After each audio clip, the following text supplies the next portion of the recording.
What matters most is for us to understand what we can do every day to contribute to a better world that is not dependent on anyone else, not another person in our lives, not dependent on an elected official, not dependent on the choices made by a celebrity. Every successful movement that has created lasting change started with individuals and communities who rallied around an idea and then grew those ideas and identified ways to put those ideas into practice. Hi everyone, I'm Nathan Gardner, and this is We Can Remake the World, a podcast about people who are changing the world and how you can help. Thanks for joining us today. So, unless you live under a rock, you know that there's an election happening this week. Just a little election, nobody's been talking about it, it's pretty minor, no big deal. Actually, it seems like we haven't been talking about much else, and it's tomorrow. The US will be choosing their next president, as well as many of their senators and congressmen and women. Even my European friends are watching closely and asking me constantly what I think will happen, and they ask me a lot to sort of help decode the American political landscape, because it's a pretty interesting thing to watch play out, I think, from the outside. Many news outlets and politicians are calling this the most important election of our lives, which is something I think we've heard before, but many seem to really believe it this time. I think a lot of people really think this one matters more than any one before. I mean, we're hearing from both Democrats and Republicans that if their side doesn't win the presidency, then it will mean disaster for the United States and for the entire world, it seems like, the way people talk about it, for the foreseeable future. For me, it's really interesting to observe how both sides, both Democrats and Republicans, are essentially saying the same thing, using the same rhetoric, as they describe their path as the only one that could possibly save the country and save the world. Democrats believe that they are the world's only hope, no doubt, and so do the Republicans. And it kind of makes me wonder, what if they're both wrong? Hear me out. I'm not saying politics aren't important, but I am asking myself, are they really our only hope? Are they really the only way to positively change the world? And are they even really our best path forward? Is it really where we should invest all of our attention and resources to make the world a better place? By the way, I have no political agenda in this episode whatsoever. Whether you're a Democrat, a Republican, an independent, wherever you are on the political spectrum, left or right, I'm talking to all of you here. And I'm also not necessarily talking about any accusations of corruption when it comes to politics, accusations which come from Democrats to Republicans and from Republicans to Democrats. And I mean, let's be honest, there's corruption on both sides, and has been for a long time, I think. So nobody's innocent, nobody's the good guy, nobody's even fully the bad guy. It's kind of somewhere in between, I think, across the board. But regardless of any of those kind of political conversations, I wonder if we're putting all of our eggs into one basket as far as solutions for our world and how to make meaningful change, when there's so much more out there for us. There's so many more options and ways to think beyond using politics as our greatest tool. What I'm saying is that maybe all sides of the political spectrum are wrong about the idea that they're the only possible solution, or at least the best solution, the most effective solution. Maybe this idea that who is in office defines who we are and what we value isn't quite correct, isn't quite accurate. Maybe whoever wins when it comes to any election, including the presidential election, is not as important as what we do every day as citizens of our communities, as citizens of our countries, as citizens of the world. Elections are important. I am definitely not saying that they aren't. Who we select to lead our countries and our communities at every level, state government, federal government, local government, it's important. The individuals that we elect into office write laws and vote on those laws. They change policies, they represent our interests, and they do represent our values. Ideally, that's how it's meant to work. And they are meant to work on the people's behalf to boost things like the economy and to ensure protections and freedoms and civil liberties. But acting as though the outcome, I think, of a single election determines who we are and what we will be for the next any period of time and what we'll do for the next 2 years, 4 years, 6 years, I think seems a bit limiting. Why do we give so much power to these individuals who are in elected office? Why do we spend so much time and energy talking about this and acting on this specific part of our society, as important as it is in some ways? How is it that we've come to see elections as one of the only ways we can voice our values? And I'm not saying, again, that these things aren't important and that it's not an important part of being in a democratic society, but I want to pose the question, what if we're leaving some things out? Why is it that we allow politicians to define our ideas about ourselves so easily? And is there another way? I think these are important things to consider no matter what's going on in the world. But I think especially now, as we, I think as a society, have lost trust in our political systems maybe more than ever before. There's been so much proof of corruption and financial involvement in our political systems, and we know that deep change is needed. So maybe it's time to look outside of the box a little bit and start to explore some of the other ways that we can take our power back as a culture, as communities, as a society, so that politics are one of the avenues we're using to make change, not the most important one, and not the one that we use to define ourselves as a culture as much as we do now. I think what we've realized is that almost every politician answers to more than just their voters, to the people, and more than just to their own conscience as well. Politicians answer to donors and to corporate interests and to a lot of other power structures, and we can't ultimately control what a politician will do or say, publicly or privately. But we can control what we do and say, how we behave. We can choose what we will help to grow and what kind of world we will build. We make these choices with how we communicate, how we purchase products, how we treat others, and the kinds of businesses and nonprofits we create and support, the kind of art we make and consume. I think part of the reason we put so much importance on these elections is the fact that we value our democracy. And we see voting as an opportunity to participate in the shaping of the world, which makes so much sense. We cast our votes to express our voice and to express our beliefs about how to move forward and to express our values. The people that we choose to represent us are a reflection of us in an ideal world. And that's a really positive thing when we feel like our representatives really do have our values and best interests at heart. And it's sometimes a difficult thing when we aren't truly inspired by any of the candidates, regardless of who is running. What I wonder these days more than ever is what happens when we step back and consider the level of impact we make by choosing our elected officials and giving them power versus the level of impact we make with our own choices and actions, our own words and habits, and our own power. Which has the greater impact? By definition, in a way, electing someone into office is giving them power and influence, giving us indirect power. So what is the direct power and influence that we have, that we're giving to ourselves and to our communities?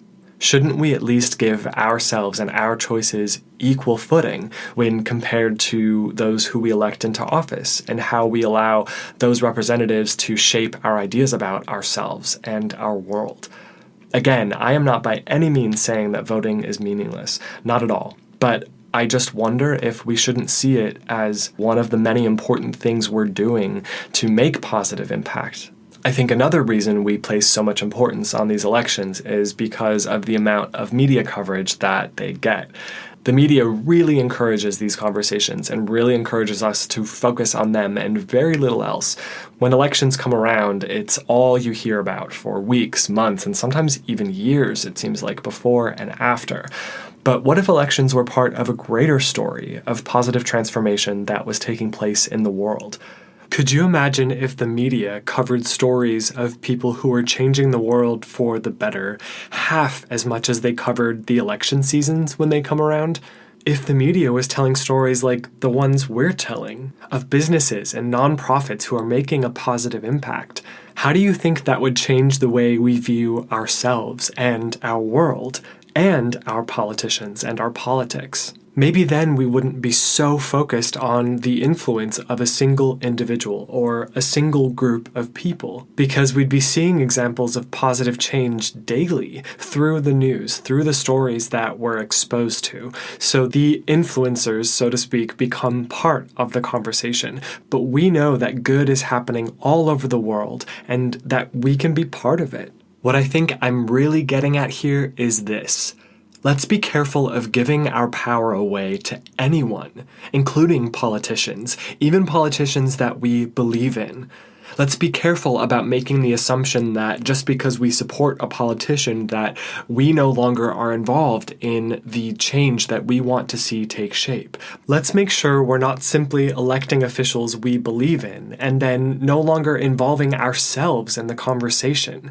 We can elect someone to represent us, but we can't elect someone to speak for us, to act for us, or to solve every problem for us. With us, maybe, but for us, no. Let's not make the assumption that only the people in power can do anything meaningful to transform our world. Let's also be careful about seeing only one path toward making a better world, whether that's politics or community organizing or our individual choices as consumers. There's not just one path, there's not just one tactic. It takes all of us doing many different things to really bring change about.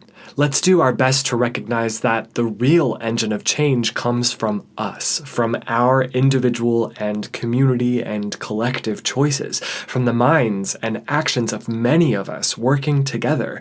It's not just about one thing, one person, or just about politics. Let's be sure we recognize just how much we have to contribute, regardless of who holds public office. Then I think our ideas about the world won't change so much from elected official to elected official. When one person is president who reflects our values and then another person is elected who doesn't reflect our values, it doesn't necessarily change our view of the world so much because the way that we're behaving doesn't change. Of course, yes, we'll see some changes in the way the government is run depending on who's president and on the overall philosophies and policies that are in the mainstream as far as the way that president communicates and behaves. But that doesn't have to impact how we communicate and how we behave and what we're building and creating, which is, I would argue, a bigger piece of the puzzle than who's in public office. I think it's easy to fall into a certain way of thinking based on this idea that our politicians define us. And again, I think a lot of that has to do with the way we talk about and look at our politicians, the way the media portrays them, almost as this sort of cultural royalty, even though we don't have royalty in the United States. It's like these people are up on this pedestal, defining and determining so much of who we are and our direction. And to a certain extent, there's some truth there, because of the reflection of ourselves that we see in our elected officials, because of the way democracy works. But we can define ourselves before we define ourselves through someone else, through whoever is currently in office. I think there's another tendency to see politicians as the sort of saviors for us. We think that if we can just change whoever is in power within the democracy, then we make meaningful change across the board. And again, there's some truth there. But I think the real power comes from us. There's a reason corporations are investing millions of dollars into political races around the country and around the world, as well as spending millions of dollars on ad campaigns for policy. People need to be bought in for politicians to get elected and for policy to change. These campaigns, where millions of dollars are being spent, are designed to do one thing: affect the minds of voters and affect the minds of people. This tells us that the values and beliefs of the population, of citizens, is the most important thing when it comes to making change. And corporations understand this. Politicians understand this. This is why there's so much effort put in around election season to impact the way people think and to impact the way they perceive certain individuals and certain policies. I would say the minds of voters is arguably more powerful than a politician's ability to legislate change, because the way people think think will drive that policy, will drive the change from behind. Changing someone's mind is the real power. So if we change our own minds and empower ourselves and start to create the solutions that we want to see, we're almost immune to some of the outside influences that come and go. When we look at the world from a foundation that's built on the news cycles of the day, or on the current election cycles, or on the celebrities who are getting the most attention on a single day or during a single news cycle, then I think we sort of get blown around with the wind in a way. Things are always changing and we're moving with that change. Each day we're focused on a new story, a new event that has most of our attention, and our understanding of the world around us changes with it. If someone tells us things are falling apart because of one politician's actions, then we might believe them. But if we're actually involved in some of these problems and solutions, and we see what we're capable of, I think then we're not so dependent on the news or whoever is in a position of influence to define our daily experiences for us.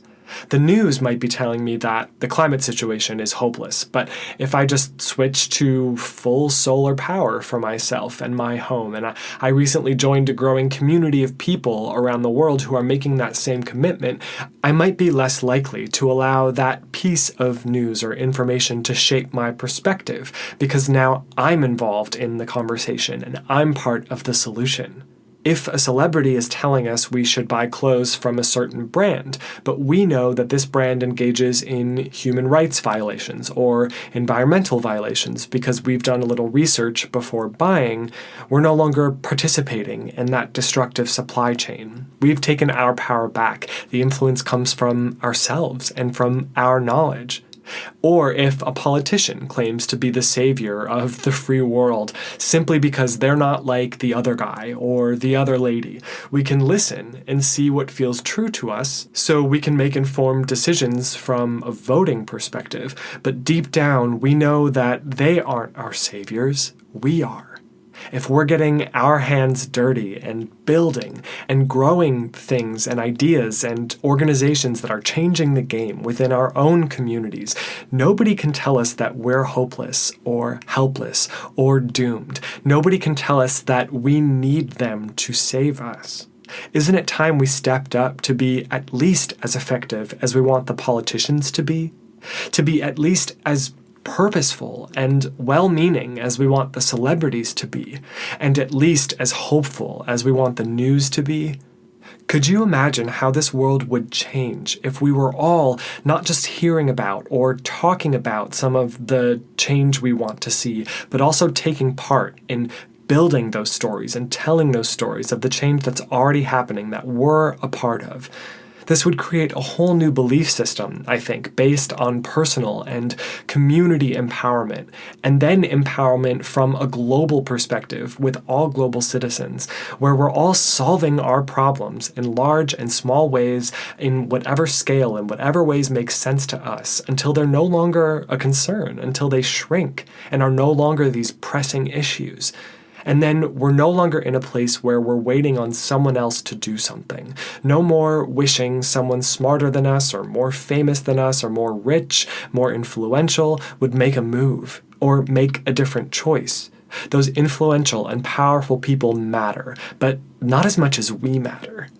I think if you look at history, you'll see that change, true change, has always come from people, or from thinkers or artists, from ideas which made their way through a population. True positive change has rarely started with a single individual voice from the political world or from celebrities who aren't known for their ideas to begin with, and certainly not from the news in any form, at least no kind of news that I've ever seen. Politics, people with a large platform, news stories, these can all be tools and contributing voices toward making change and a channel for dialogue that can be positive. They can bring new ideas to the forefront in a fast and impactful way. But I don't think we've seen a lot of movements come from those at the top, so to speak, as far as influential politicians, business leaders, or entertainers. Yet we continue to look to these groups of people for guidance on how to approach our world, how to approach our problems, and how to make the improvements that we know we need. I think these people certainly have influence, and some of them use it to benefit others and do a lot of good as much as they can. But nothing is more important than how we see ourselves and how we view our own ability to make a positive contribution, a positive impact. I think it's very easy to equate influence and notoriety with power. And I think it's easy to see the rich and famous and politically powerful as people who hold a lot more influence to affect the world and the way it sees itself than any of the rest of us. And again, it's not that there isn't some truth to that. These individuals certainly have a large platform and the ability to connect with and influence many people around the world. But our influence to connect with each other is just as powerful, and in some cases, I would argue more powerful. In this time of technology and social media, where everyone can have a voice, we have the opportunity to democratize influence in a way, to amplify any voice that we resonate with. The more people gather around a certain idea, the more the voice that's speaking about that idea grows. And we can connect with each other globally in ways we never could before. Let's not forget that this is a relatively new phenomenon. I mean, Facebook groups devoted to changing the world and starting these kinds of conversations didn't exist 20 years ago because Facebook barely existed 20 years ago. We have so much potential, and things can happen so quickly if we build these conversations. Here's a thought. Yes, the rich and the famous and the politically powerful hold influence. But haven't we already tried to go down that path where we use that as sort of our main method of making change? Have we found that it's given us what we'd hoped it would? I think this is an important question to ask. In the latter part of the 20th century and into the 21st century, we've really invested a lot in this idea that politicians drive change, that who we elect matters, and that will ultimately give us what we're after in making a better world from an economic standpoint or an entrepreneurial standpoint, a social standpoint, a racial standpoint, an environmental standpoint. We've tried that, and I think it's time to ask ourselves, is it working? We've invested a lot in electing the quote-unquote right people who reflect our values and who we think will lead the world into a better direction. But have we really seen the kind of change we want and need take shape by trying that? Is it time to wonder if there's another potential, another way of approaching this that could actually yield better results? There's a well-known quote from Albert Einstein that I think fits well here. The definition of insanity is doing the same thing over and over and expecting different results. Not to say that we're all nuts, but at the same time, I can't help but wonder, have we tried this method, this tactic of using politics to make change over and over again, expecting different results each time and not seeing them? We've elected leaders in the last 20 years who I think most people would say they really believed in, no matter which side of the spectrum, politically or socially, economically, environmentally, wherever they stand, there's been some leader who people have truly believed in from where they sit, from what their values are. And yet, have we seen the kind of change that we really need on a global scale and in our country and in our communities that keep people safe, that keep people in dignity, that ensure that people feel like they have the opportunities to live the best life they can? Have we seen real protection and preservation of the environment take shape that's really meaningful? I would argue that we haven't quite reached those goals, yet we keep behaving as though whoever is in public office will save us, that if we can just get the right person, quote unquote, into the presidency or into the Senate, then finally we'll have the change we want. But we've tried that, and I'm not sure it's worked. Again, I'm not saying that we should just abandon politics. I think it's a valuable and necessary tool in this whole conversation. But isn't it time that we also explored other ways of doing this and maybe took a little more responsibility onto ourselves to be part of this change, rather than looking at our politicians as our saviors? We can use our own creativity and initiative and ability to build coalitions and communities to really start planting these seeds of change that we really need and really want. I don't know about you, but I'm watching this election season play out in 2020, and I'm feeling flashbacks to 2016, and honestly, flashbacks to 2012 and 2008. It's like there are two primary sides. One thinks that they've got the right answer, the other thinks that they've got the right answer. Everyone thinks that if they don't elect their choice, then the world is doomed. And it just seems like people believe that the only solution to all the problems we face is to choose and elect the right candidate, whatever your beliefs and values are. And it seems like we're expecting the same from this current situation. We've tried this path over and over as a way to build and sustain meaningful change, but it hasn't quite taken root. So maybe it's time to count politics as one of the many ways that we're making change, one of the many tools we're using as a culture, and to give just as much importance to some of the other methods and tools that we discover for ourselves and that we define, such as building community organizations and building new ways of doing business and shopping with our values first, and having more of these conversations around how to make the world a better place in all aspects of society, not just in the political arena. What are the conversations we're having around innovation and new ideas when it comes to businesses and, the way that we produce the goods that we produce?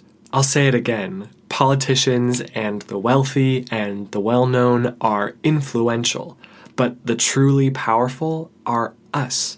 The ones who are making choices every day to support this or that company, to start this or that company or nonprofit, to build community, to start and fuel conversations around what we can each do each day to bring a better world into focus.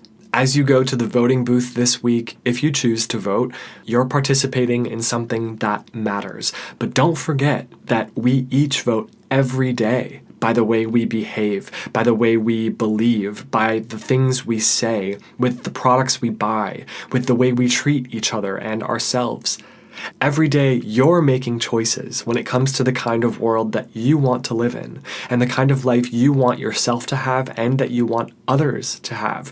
And this, I would argue, is maybe even more powerful than the vote you cast because it's choices we're making every day. We're voting, in a sense, every day. Consider this. You are the change we've been waiting for. We are the change we've been waiting for. The rich and famous and politically influential and politically powerful are a piece of the puzzle, a piece of the fabric of our society. But these individuals are not any more important than us, than our ideas and our creativity, our cooperation.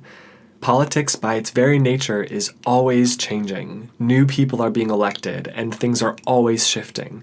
And there will be pendulum swings as far as the direction that we're taking politically. But people and what we build and what we believe, we control that. We can keep consistency there. We can drive conversations, which then impact policy and politics and the way that companies behave. Let's really focus there on our impact. I think when things feel chaotic and complex and challenging, it's really natural to want to look to a leader who seems more qualified than us to make a decision or to do something about what's going on out there in the world with so many complex things to consider. We want to believe that someone smarter than us understands the problems we face and can do something about them, can do something to improve them. And there are amazing, incredibly smart, capable leaders out there working every day to make positive change, both in politics and in every sphere of our societies. But let's not sell ourselves short. Let's not assume that we don't know better or don't have anything to contribute to a solution just because we haven't built a career in public office. Any one of our guests, I think, would say that they didn't start as experts in the field that they're working in with the organization that they've started. They had to dig in and learn about it, understand the problem so that they could create a solution that mattered, that really did have an impact. Each of us has the power to do that, to become an expert in our version of change, so that we're not constantly looking to others to make choices for us about the best path forward. And let's have some patience with ourselves too, and give ourselves time to really digest and make choices and strategies around how to make a better world. We're in the middle of a lot of new understandings about our world, about our environment. I mean, if you think about it, the idea is that we have to protect and preserve our Earth. And the science that shows us that nature is suffering because of human choices, it's relatively new. These are relatively new ideas. They've only hit the mainstream in the past several decades. And the knowledge that humans are not being treated equally and with dignity has only truly reached the mainstream in the last 2 decades as well on a global scale. Some of us knew about local communities who were not being treated equally and didn't have the resources they needed or the support that they required, or were being treated with the same positive expectations as other groups. That's been true for some time. But we weren't aware on the scale that we are now of the way that employees are being treated around the world by these global corporations who can either create a positive working environment with empowering working conditions that make people feel valued and equitably compensated, or they can create conditions that are terrible and dangerous for their employees. We're seeing more of that transparency now with the rise of technology. And we're still understanding what it will take to transform our societies and our planet. Again, these are relatively new questions that we're asking in the grand scheme of things. So it's okay that things feel chaotic right now. That means that there's a lot of new understandings and new ways of thinking taking shape. And let's not assume that we can't be part of the solution, that we can't grow our understanding to a point where we've got a valuable perspective to offer and a viable solution. What matters most is for us to understand what we can do every day to contribute to a better world that is not dependent on anyone else, not another person in our lives that we know personally, not dependent on an elected official, not dependent on the choices made by a celebrity. Every successful movement that has created lasting change started with individuals and communities who rallied around an idea and then grew those ideas and identified ways to put those ideas into practice. They all started small with people, and that's what has changed the world. And that's the conversation that we want to be part of, that we want to start. We want to build this community of people who are creative and inspired and empowered and are change makers based on their understanding and their talents and the things that they've chosen to undertake to make this world better than it's been. Let's become a community of committed, knowledgeable citizens who are willing to put in some time to understand a problem and willing to consider what our contribution and our impact can be. Let's stop looking to others to pull us out of desperation or to give us the solutions that we can come up with ourselves. Let's work together with politics, with those who have influence, to drive a conversation that we're leading and we're initiating, not just taking someone else's lead all the time. I think that'll lead to us having more skin in the game, because it's like we're part of coming up with these solutions. We're part of putting them into action. If someone else is doing it for us and telling us what to do and how to do it, we're a little less likely, I think, to follow through because it's not coming from us. We're not bought in. So let's find a way to take ownership of the change that we want to see and to make a commitment to being part of it and to being part of building it every day. Thanks so much for being here with us. Wishing all of you a fantastic couple weeks ahead, whatever the outcome of this election is. It might seem on the surface like there's 100 reasons to be stressed about who's elected, depending on where you sit on the political spectrum and what your beliefs are. But know this, the power of these elected officials is only as large as we allow it to be. And we have so much to offer. We have so much impact to make, which has nothing to do with who's elected. So try to keep that in mind as we go through this experience of electing a new president and a lot of new members of Congress. Try to keep some perspective. Yes, this is important, but it's not as important as your center, as your beliefs, as your actions, and those of the people around you. Join us in a couple weeks for our next episode, where we'll speak with Claire of the United Nations Global Compact, a global organization started within the United Nations which helps companies to drive better choices when it comes to how they treat their employees and how they treat the environment. It's a great example of working with established power structures like these organizations to make meaningful change, helping them to have more effective conversations around their impact and how they can have a more positive impact rather than destructive impact on the world. I learned so much from this conversation, and I can't wait to share it with you. This organization really is doing amazing work that I think all of us should be aware of. So tune in if you want to get inspired and feel empowered about the positive change that's going on out there. Please take care, don't stay up too late watching the election results, and we'll catch you in a couple weeks. Until then.